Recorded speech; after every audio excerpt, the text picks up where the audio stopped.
केली जाते तिथं महाभारत घडतं, जिथं सीतेचं हरण होतं तिथं जमिनीत काय गेले, जमिनीत काय गेले, कुणाच्या घरात रावणाचे फोटो आहेत, हात उंच करा बरं. कुणाच्या घरात दुर्योधनाचे फोटो आहेत, नाही कंसाचे नाहीत ना. जिथं जिथं नारीचा अपमान होतो ते जमिनीत असे काढले गेले, आजपर्यंत वरती आले. विचार करा, विचार. आज या शब्दांचा विचार करा. ज्यांनी ज्यांनी नारीचा अपमान केलाय ते असे जमिनीत गाडले गेले का आज पण वरती आलेले. ते कोण होते अजून?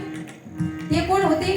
दुर्योधन, सार्वभौम राजा, रावण ज्याची सोन्याची लंका होती, कंस ज्याच्याकडे चाणूर पुष्टीसारखे ते जे योद्धे होते असे होते, हो ना. मग अशा वीरांचा जर तपास लागला नाही, आपण कोणत्या झाडाची मुळी आहोत?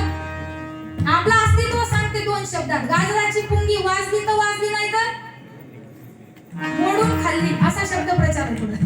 गाजराची पुंगी त्याच गणतीत आपण, वाजली तर वाजली, नाही तर मोडून खाल्ली, एवढंच आपलं अस्तित्व आहे. मग कशाला उगाच वळवळ करा, नाही ना. मग मान्य करा का ह्यांचं अस्तित्व ह्या काही मागे राहणाऱ्या नाहीत. ह्या कधी जगदंबा, कधी चंड मुंड काली होऊन, बघा स्त्रीची, देवी भगवतीची जी अनंत रूपे आहेत त्या प्रत्येक रूपाने तुमच्या घरातली स्त्री आज तुमच्या घराचा सांभाळ करते. ती सरस्वती होऊन तुमच्या मुलांना शिकवते, बरोबर ना. अभ्यास घेताना पोरांचे, महिला मंडळ टीव्ही नाही बघत ना, मी सांगते आधी